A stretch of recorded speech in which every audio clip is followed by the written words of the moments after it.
Hello dear children, welcome to our maths class. Again I am here with part 3 of algebraic expression and identities, बीजीय व्यंजक एवं सर्वसमीकरण chapter number 9 from your textbook. Till now we have learned all about the basics of algebraic expressions, addition and subtraction of algebraic expression, right? I am sure you all have understood all those things very well. And I know you all are practicing at home as well, right?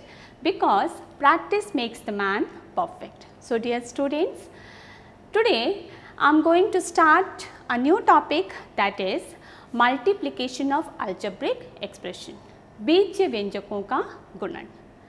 प्यारे बच्चों, आपने addition and subtraction of algebraic expression को करते समय आपने ध्यान दिया होगा कि वहाँ आपको एक बहुत ही इम्पॉर्टेंट पार्ट को ध्यान में रखना था. वो ये था कि जब भी आप ऐड कर रहे हो या सब्ट्रैक्ट कर रहे हो, आपको लाइक टर्म को लेकर अर्थात समान पद को लेकर ही एडिशन और सब्ट्रैक्शन करना है. तो चलिए देखते हैं मल्टीप्लिकेशन करते समय हमें कौन कौन से रूल्स को यहाँ पे फॉलो करना है और इसके क्या लिमिटेशंस हैं, right? So let's start our today's topic, multiplication of algebraic expression, बीजीय व्यंजकों का गुणन. First of all, we'll see why do we need to multiply expressions. Then what are the rules to multiply expressions and which property is applicable for multiplication of algebraic expression. So dear students, let's start our today's topic by taking some examples from our day-to-day life. Just consider there are 5 children, okay, or 5 students.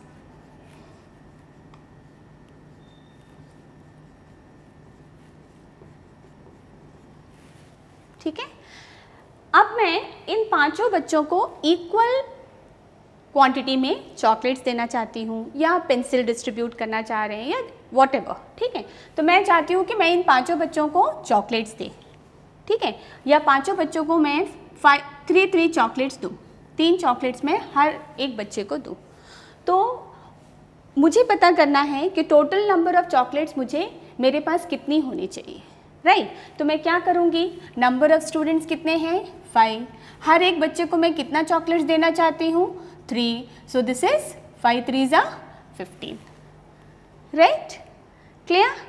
या इसी quantity को मैं ऐसे कर लेती हूँ कि मेरे पास 5 बच्चे हैं, ओके, हर एक बच्चे को मैं चॉकलेट्स देना चाहती हूँ. मेरे पास कुछ चॉकलेट्स हैं, मैं हर बच्चे को चॉकलेट्स इक्वली डिस्ट्रीब्यूट करना चाहती हूँ, राइट? तो मान लीजिए कि मैं हर बच्चे को x चॉकलेट देना चाहती हूँ. तो टोटल कितने चॉकलेट्स मेरे पास हो जाएंगे 5x. Okay, here x is variable, जैसे कि मैंने पहले ही आप लोग को बताया. What is x? x is variable. What is variable? Variable means जिसकी value as per the given situation, as per the given condition change होता रहेगा. फॉर एग्जाम्पल, अगर मैं हर एक बच्चे को 4 चॉकलेट्स देना चाहती हूँ तो यहाँ पे हो जाएगी 5 इंटू एक्स की जगह पे 4 हो जाएगी, ठीक है. तो ऑल टुगेदर मेरे पास कितने चॉकलेट्स होंगे 20 चॉकलेट्स होंगे. अगर मैं हर एक बच्चे को 5 चॉकलेट्स देना चाहूँगी तो मेरे पास हो जाएंगे 5 इंटू 5 दैट इज़ 25, ठीक है. ऑल टुगेदर मेरे पास कितने चॉकलेट्स होंगे 25 चॉकलेट्स होंगे. सिमिलरली कुछ और एग्जाम्पल्स हम देखते हैं. देखिए, ये एक स्क्वायर है, right? Just consider this is a square. हमें पता है स्क्वायर के चारों साइड्स का मेजरमेंट क्या होता है, इक्वल होता है, राइट? सो जनरली हम स्क्वायर के साइड्स का मेजरमेंट को a से या l से रिप्रेजेंट करते हैं, राइट? अब हमें इस स्क्वायर का पेरीमीटर निकालना है. So perimeter is equal to, हमें पता है 4 इंटू साइड, है ना, side plus side plus side plus side, 4 into side, right? अब यहाँ पे हम इसे लिखते हैं 4 into whatever the measurements of sides. Okay, जो भी साइड्स का मेजरमेंट होगा उसे हम साइड की जगह पे लिख लेंगे, मेजरमेंट्स ऑफ साइड. ओके, सो क्या होगा हमारा पेरीमीटर 4a. अब a की जगह पे मान लीजिए यहाँ पे लिखा है 3, 3 centimetre 3, so what will come here, यहाँ पे a की जगह पे 3 हो जाएगा। हाँ, सिमिलरली इस तरह ये चेंज होता रहेगा। So this is in this way we will multiply two expressions and जो भी रिजल्ट हमें फाइंड करना है हम उस तरह दो एक्सप्रेशन को मल्टीप्लाई करके रिजल्ट को फाइंड आउट करते हैं। ऐसे ही कुछ और एग्जाम्पल्स हैं। मान लीजिए कि आप जा रहे हैं किसी शॉप में और आपको पेंसिल खरीदना है, या आप जो भी शॉपिंग करने जाते हैं, चाहे आप वेजिटेबल लेने जा रहे हो, चाहे आप फिश लेने जा रहे हो, या अपने पेरेंट्स के साथ आपने जनरली सुना होगा कि जब भी कोई चीज़ खरीदते जाते हैं तो सबसे पहले आप पूछते हैं कि 1 केजी, मान लीजिए आप 1 केजी प्याज खरीद रहे हो तो 1 केजी प्याज का क्या दाम है ना, या आप 1 पेंसिल खरीद रहे हैं तो 1 पेंसिल का क्या दाम है। उसके बाद आप डिसाइड करते हैं कि आपको कितना पेंसिल खरीदना है, 4 खरीदना है या 5 खरीदना है, और फिर आप डिसाइड करते हैं कि आपके पास टोटल नंबर ऑफ़ अमाउंट कितना होना चाहिए 4 पेंसिल खरीदने के लिए या 5 पेंसिल खरीदने के लिए, राइट। तो ये इन सभी सिचुएशन में हम क्या करते हैं, एक्सप्रेशंस को मल्टीप्लाई करते हैं, है ना। So dear student, for example इस तरह के कुछ और एग्जाम्पल्स हैं, लाइक आप किसी फंक्शन में जा रहे हैं, शादी में जा रहे हैं, या किसी बर्थडे पार्टी में जा रहे हैं, या अपने कोई मैरिज रिसेप्शन आप कहीं पे जा रहे हैं। आपने देखा होगा कि रो और इस तरह के रोज़ बने हुए हैं, हर एक रोज़ में चेयर रखे हुए हैं, लाइक इस तरह के चेयर्स रखे हुए हैं, आपने देखा होगा, है ना। तो हर एक रोज़ में चेयर रखे हैं। मान लीजिए यहाँ पे first row, second row, third row, fourth row, इस तरह के 5 रो बने हुए हैं, ओके, क्लियर। और हर एक रो में या 6 चेयर रखे हुए हैं, हर एक रो में या 7 चेयर रखे हैं। तो टोटल नंबर ऑफ़ चेयर को फाइंड आउट करने के लिए नंबर ऑफ़ रोज़ और नंबर ऑफ़ चेयर को हम क्या करते हैं, मल्टीप्लाई कर देते। एक रो है, first row, second row, third row, fourth row and fifth row, तो टोटल नंबर ऑफ रोज कितने हैं, 5। अब ईच रो में कितने चेयर है, 1 2 3 4 5 6, तो हम क्या करते हैं, इंटू 6, दैट इज 5 6 30, तो टोटल नंबर ऑफ चेयर हमें मालूम हो जाता है। सपोज आपको यहाँ कहा गया है कि 5 रो है और आप नंबर ऑफ चेयर जो है वो अकॉर्डिंगली चेंज होता है, कभी उसमें 3 होगा या कभी 5 होगा या कभी 4 होगा। तो यहाँ पे x 5 इंटू x, तो what will be your total number of chair, 5x, right. तो x की जगह पे एज पर द कंडीशन आपका वो चेंज होता रहेगा। So this is the situation और these are the needs to multiply two expressions, right. So इस तरह के कुछ और एग्जाम्पल्स आपने ज़रूर देखा होगा अपने डे टू डे लाइफ में। सो आई एम श्योर आपको ये कंडीशन समझ में आया होगा कि किस किस कंडीशन में हमें कहाँ पे मल्टीप्लिकेशन ऑफ 2 एक्सप्रेशंस करना होता है। Let's see some more example, like आपके पास क्यूबॉइड के शेप में एक बॉक्स है, आपको इस बॉक्स का वॉल्यूम फाइंड आउट करना है, okay. So volume find out करना है means this is length, this is breadth and this is height, right. So volume निकालना है मीन्स हम कैसे निकालेंगे volume, length into breadth into height, clear, L into B into H, तो हमें इस बॉक्स का वॉल्यूम पता चल जाएगा। अकॉर्डिंगली आपका जो भी बॉक्स का शेप होगा उसके अकॉर्डिंगली L, B और H की वैल्यू, लेंथ, ब्रेथ और हाइट की वैल्यू हमें जब पता चल जाती है तो हम वॉल्यूम निकाल सकते हैं, right. So all these are the conditions where we need to multiply 2 expressions और 3 expressions. So dear student, I am sure आपको ये समझ में आया होगा कि किस कंडीशन में हमें मल्टीप्लिकेशन की ज़रूरत होती है। Now what are the rules to multiply 2 expressions, देखते हैं कौन कौन से रूल्स हैं। देखिए, जब भी हम कोई एक्सप्रेशंस को मल्टीप्लाई करते हैं, 2 एक्सप्रेशंस को या 2 से ज़्यादा एक्सप्रेशंस को आपस में मल्टीप्लाई करते हैं, तो उस समय आपको ध्यान रखना क्या है कि मल्टीप्लिकेशन करते समय हम सिंबल जो होता है, जैसे कि हम इंटीजर्स में करते थे, मल्टीप्लाई करते समय हमें जब भी हम 2 इंटीजर को मल्टीप्लाई करते हैं तो वहाँ पे सिंबल का बहुत ही इंपॉर्टेंट रोल होता है, जो साइन होता है उसका बहुत इंपॉर्टेंट रोल होता है, राइट। लाइक अगर आप प्लस को प्लस से मल्टीप्लाई करते हैं तो प्लस आएगा, है ना।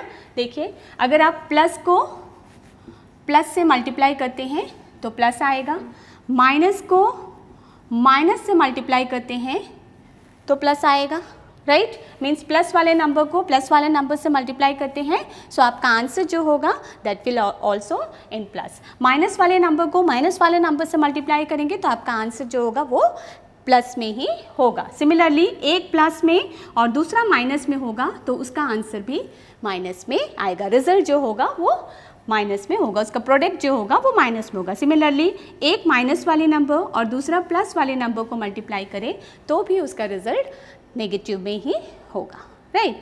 इस तरह के कुछ रूल्स हैं जो हमने इंटीजर्स को मल्टीप्लाई करते समय पढ़ा है। आई एम श्योर आपको वो याद होंगे।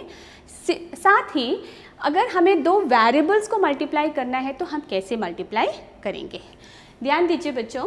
आपने एक्सपोनेंट्स एंड पावर चैप्टर में इस तरह के कुछ रूल्स पढ़े होंगे, नियम आपने पढ़ा होगा, है ना। a to the power m into a to the power n is equals to a to the power m plus n। ये क्या है, जब दोनों के बेस सेम है और एक्सपोनेंट्स आपको गिवन है, दोनों के बेस सेम है और बीच में मल्टीप्लिकेशन का सिंबल है, तो कॉमन बेस को रखते हुए दोनों के जो पावर्स है, एक्सपोनेंट है, उसे हमें क्या करना है, ऐड कर देना है। Like a to the power m into a to the power n is equals to a to the power m plus n। इसका ध्यान, ये हमें इसका हमें कब यूज़ करना है, जब हम दो वेरिएबल्स को आपस में मल्टीप्लाई करते हैं, राइट। देखिए कुछ एग्जाम्पल्स मैं आपको बताती हूँ। x to the power 2 into x to the power 3 is equals to, देखिए दोनों का बेस सेम है, बीच में मल्टीप्लिकेशन सिंबल है, तो ये जो लॉ है ये लॉ इस पे एप्लीकेबल हो रहा है, तो हम यहाँ पे कॉमन बेस लिखेंगे x और दोनों के एक्सपोनेंट्स को हम क्या करेंगे, ऐड कर देंगे। सो this will become x to the power 5। Clear. अब ध्यान दीजिए, इन केस आपके पास x to the power 2 into y to the power 2 है तो मैं क्या करूँगी, यहाँ पे xy दोनों के power x square Y square लिख दूँगी, बिकॉज दोनों डिफरेंट बेस है तो डिफरेंट बेट है, तो x स्क्वायर वाई स्क्वायर इस तरह मैं उसे रिप्रेजेंट करूँगी, या फिर हम उसे ऐसे भी रिप्रेजेंट कर सकते हैं। लेकिन जनरली हम जब दो अलजेब्रिक एक्सप्रेशन को जब हम मल्टीप्लाई करते हैं तब हम उसे ऐसे ही रिप्रेजेंट करते हैं। Clear. So dear student, I am sure आपको बेसिक्स समझ में आ गए होंगे कि किस तरह हमें दो अलजेब्रिक एक्सप्रेशन को मल्टीप्लाई करना है। So let's start our today's class with some examples. So let's see multiplying a monomial by a monomial. आपको पता है हमने अपने पिछले क्लासेस में मोनोमियल के बारे में पढ़ा था, इंट्रोडक्शन क्लास में पढ़ा था। मोनोमियल किसे कहते हैं, मोनोमियल जिसमें एक टर्म होता है, मोनो मीन्स जिसमें एक टर्म होता है। Okay, so this is one term and this is another term. एक मोनोमियल से दूसरे मोनोमियल को मल्टीप्लाई कैसे करेंगे, let's see.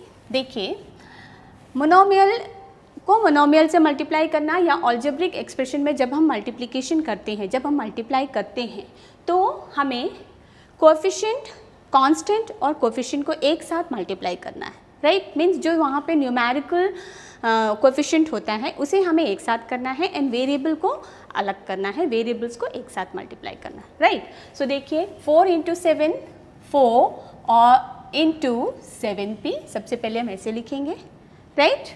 The next step is 4 into 7 into p. Clear? So this will become 4 sevens are 28 and then p. Right? Then next is minus 4p into 7p. So this is minus 4 into 7, okay, minus 4 into 7, then next में p into p। Clear. मैंने आपको बताया था plus वाले number को plus वाले number से multiply करें तो प्लस आएगा, ओके। सो यहाँ पे कौन से ये आ गया, प्लस मल्टीप्लिकेशन ऑफ प्लस। यहाँ पे क्या हो रहा है, minus multiplication multiplied with plus, minus को प्लस से मल्टीप्लाई करना, मीन्स 4 माइनस में है और 7 प्लस में। सो 7 4 ज़ा इट्स 28, लेकिन क्योंकि यहाँ पे माइनस है तो यहाँ पे माइनस आ जाएगी एंड p इंटू पी, जो मैंने आपको एक्सपोनेंट्स वाले लॉ बताया था, a to the power m into a to the power n is equal to a to the power m plus n. So दोनों के ऊपर पावर नहीं है, मीन्स दोनों के ऊपर 1 है, right. So 1 plus 1 it will become p square. Clear? Now see the next one. This is 4p cube into minus 3p. Clear? Now see 4 into 3, so we'll write like this, 4 into minus 3, okay, then p cube into p. So आपके answer क्या हो जाएंगे? यहाँ पे answer हो जाएगा 4 3s are 12, okay. 4 plus में है, 3 माइनस में है, so this will become minus 12 and p to the power 3 and p to the power 1. 3 plus 1 it will become 4. Clear? See next one. Next one is 4p into 0. आप directly 0 लिख सकते हैं, और अगर आप इसे इस तरह शो करना चाहें, so you can write like this also. 4 into 0 0, 0p means 0. Clear students? Now let's see some more example. मान लीजिए आपसे कहा गया है find area of rectangle. Okay, area of rectangle कहा गया है आपसे फाइंड करने के लिए, और लेंथ और ब्रेथ आपको गिवन है. Length is 3x, breadth is 5y. Okay, so what is area? हमें पता है area of rectangle is length into breadth, right, L into B. So 3x into 5y. हम इसे कैसे लिखेंगे? 3 into 5, clear, then x into y. So क्या हो जाएगा एरिया? 3 5 15 x y. क्लियर? दोनों वेरिएबल अलग अलग है, तो हम उसे ऐसे ही एक साथ लिख लेंगे. Product of x y is x into y is x y. In the same way 9y square into 4y square. So how will write 9y into 4y square. So this is 9 4s are 36, y square, यहाँ पे 2 है, यहाँ पे 1, so it will become 36y cube. In the same way 2ax 3by, so 2 into 3 is 6. a यहाँ पे कोई यहाँ पे a नहीं है, सो a ऐसे ही आ जाएगी, राइट. देन b भी ऐसे ही आ जाएंगे, देन x ही ऐसे आ जाएगी, देन y, क्योंकि यहाँ पे इसके कोई कॉमन टर्म नहीं है. सो हम उसे इस तरह रिप्रेजेंट करेंगे उसके मल्टीप्लिकेशन को. इन the same way m square n into n square m. तो m square n into n square m को हम कैसे लिखेंगे? देखिए, m square n into n square m. तो हम कंबाइन कर लेते हैं, m square n m into n into n square. Clear? क्योंकि यहाँ पे कोफिशिएंट कुछ भी नहीं है, न्यूमेरिकल कोफिशिएंट कुछ भी नहीं गिवन है. सो हाउ विल राइट? हम m स्क्वायर को m के साथ अरेंज कर लेंगे, n स्क्वायर को n के साथ अरेंज कर लेंगे. Then m square into m, this is m cube, और n square into n, this is n cube. Clear? So this is equal to m cube n cube, m cube n cube. Clear? यहाँ पे 2 m थे, यहाँ पे एक m cube हो गया, यहाँ पे 2 n थी और यहाँ पे एक मल्टीप्लाई हुआ तो n क्यूब हो गया. Clear students? In the same way 20 into 5, 20 into 5 हो गया 100, right. Then x square, so this is x square and this is y square. Okay. Similarly 3 4s are 12, then x cube, x square, और यहाँ पे 1, so this will become x cube. In the same way 3 4s are 12, then this is m is single here, so m ऐसे ही रहेगी. यहाँ पे एक n है, यहाँ पे एक n है, n इंटू n दोनों के पावर ऐड हुए, so it will become n square. p single है, so p ऐसे ही आप साथ में लिख लेंगे, right. Next 10m into 5m. 10 5s are 50 m n. Okay, so this is the way to multiply one monomial with another monomial, multiplication of monomial by monomial. अब हम देखेंगे कि किस तरह multiplication of 3 monomials हम कैसे करते हैं वो देखते हैं. Let's see some example. Dear students, हमने multiplication of monomial by a monomial में पहले केस में देखा कि किस तरह हम 2 monomial को आपस में multiply करते हैं. अब हम देखेंगे मल्टीप्लिकेशन ऑफ 3 और मोर मोनोमियल. अगर 3 या 3 से ज़्यादा मोनोमियल है तो आप उसे कैसे मल्टीप्लाई करोगे. Okay, let's see some example. Find volume. मान लीजिए कि आपको एक क्वेश्चन दिया है जिसमें आपसे वॉल्यूम फाइंड आउट करने के लिए कहा गया है, जिसमें लेंथ, ब्रेथ एंड हाइट कुछ इस तरह गिवन है. Length, breadth and height given है, आपको वॉल्यूम निकालना है. ओके, अभी मैंने आपको रूल्स बताए थे. उस रूल्स में मैंने आपको ये बताया था कि सबसे पहले आपको कोएफिशिएंट को कोएफिशिएंट के साथ, जो न्यूमेरिकल कोएफिशिएंट होता है उसको उसके साथ मल्टीप्लाई करना. राइट, तो हम यहाँ पे करते हैं. देखिए 5 इंटू 3 इंटू 7. ओके, सभी कोएफिशिएंट को हमने एक साथ मल्टीप्लाई कर लिया. क्लियर. नाउ अब जो उसके वेरिएबल है उसको मल्टीप्लाई करते हैं. वेरिएबल क्या है? a into a square into a to the power 4. Clear students? So 5 3s are 15, 15 7s are, this will become 105 into a to the power 4, a to the power 2, a to the power 1. सभी power को हम add कर देते हैं. 4 plus 2 6 plus 1 7, so this will become a to the power 7. So इसका product क्या होगा?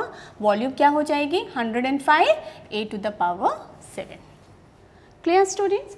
इन the same वे आप यहाँ पे मल्टीप्लिकेशन कीजिए. जो भी उसके कोएफिशिएंट है उसे आप मल्टीप्लाई कर लीजिए. Like 2 into 4 into 8. क्लियर. और उसके जो कोएफिशिएंट है, वेरिएबल है, उसे आप मल्टीप्लाई कीजिए. 4 p q r. तो क्या हो जाएगा? 4 2 ज़र 8, 8 8 ज़र 64. This is 64 p q r. So this will become p q r. Right? So this is the multiplication of 3 monomial. In this way we can multiply 3 monomial. देखिए यहाँ पे कोएफिशिएंट 1 है. 1 into 2, 2 2 2 जा 4. So this is 4. Now x square x. So this is 2 3 and 4. So this will become x to the power 4. So this is y into y square into y square, y to the power 4. Clear students? In the same way 5 2s are 10, 10 7s are 70. Right? उसके बाद x y z. So आप यहाँ पे x into y into z. Understood? In the same way 1, क्योंकि यहाँ पे इसके सामने कोई कोएफिशिएंट नहीं है तो आप इसे लिखेंगे 1 1 2 जा 2 2 3 जा 6. So this is 6 and this is a b and c. This will become a b c. Right? Same way में 5 4s are 20, 23s are 60. Okay? Now this is a और एक a है यहाँ पे a. So this is a and a square. Okay? Now this is b and b into b. b into b is b square. In the same way c into c. 2 bar c है तो c square. So 60 a square b square c square. Similarly 2 3s are 6. 6 5s are 30. Okay. Now L square L, that is L cube into L to the power 4. Okay. Now M square into M cube into M to the power 4. Okay. In the same way 5 4s are 20, 26 are 120. Right? Then x square is x cube, x into x square, x cube into x cube, x to the power 6. In the same way y into y square, this is y into y square, y cube into y cube, y to the power 6. So इस तरह आप 3 monomial को आपस में multiply करेंगे. Okay. So dear student, I am sure आपको समझ में आ गया होगा किस तरह हमें एक मोनोमियल को मोनोमियल से मल्टीप्लाई करना है. सबसे पहले हमने देखा 2 मोनोमियल कैसे मल्टीप्लाई होगा एंड देन उसके बाद हमने देखा कि 3 मोनोमियल को हम 3 या 3 से अधिक मोनोमियल होगा ओके 3 और मोर देन 3 मोनोमियल्स को हम कैसे मल्टीप्लाई करेंगे हमने देखा। डियर स्टूडेंट्स, आपके एक्सरसाइज में कुछ क्वेश्चंस गिवन है। एक्सरसाइज 9.2 प्रश्नावली 9.2 क्वेश्चन नंबर 1 जो जैसे कि आप देख सकते हैं इस टाइप का मैंने आपको सॉल्यूशन करवाया। देन क्वेश्चन नंबर 2 उसमें दिया है find the area of rectangle with the following pairs of monomial as their length and breadth respectively. आपको लेंथ और ब्रेथ गिवन है, आपको area of rectangle find out करना है। Clear? So I am sure आपको समझ में आ गया होगा। मैंने एरिया ऑफ रेक्टेंगल निकालना भी आपको बताया था। साथ ही आपकी स्क्रीन में देखिए एक क्वेश्चन और दिख रहे हैं, बॉक्स में दिख रहा है। बॉक्स में जो क्वेश्चन आपको दिख रहे हैं उसमें आपको 2 मोनोमियल दिख रहा है, first monomial and then second monomial. आपको दोनों मोनोमियल को मल्टीप्लाई करके बॉक्स को फिलअप करना है। ओके सो आप उसको पहले कोएफिशिएंट को मल्टीप्लाई करेंगे, आपको वहाँ पे कुछ एग्जांपल्स भी करके दिए गए हैं। आई एम श्योर आप इसे ज़रूर घर पे कर लेंगे। It's very easy, try it. Okay then the next question is question number 4 and question number 5। Question number 4 में मैंने आपको वॉल्यूम फाइंड आउट करने के लिए जो क्वेश्चन आपको गिवन है वॉल्यूम फाइंड आउट करने का ऑलरेडी मैंने आपको बता दिया वॉल्यूम कैसे फाइंड आउट करना है। And next question number 5 is find the product of. आपको कुछ क्वेश्चंस गिवन है जिसमें 3 से ज़्यादा एक्सप्रेशंस आपको गिवन है, आप उसे कैसे मल्टीप्लाई करेंगे। In the same way you have to complete it. Okay so I am sure आपको आज का क्लास बहुत अच्छे से समझ में आया होगा। फिर मिलेंगे, टिल देन बाय बाय।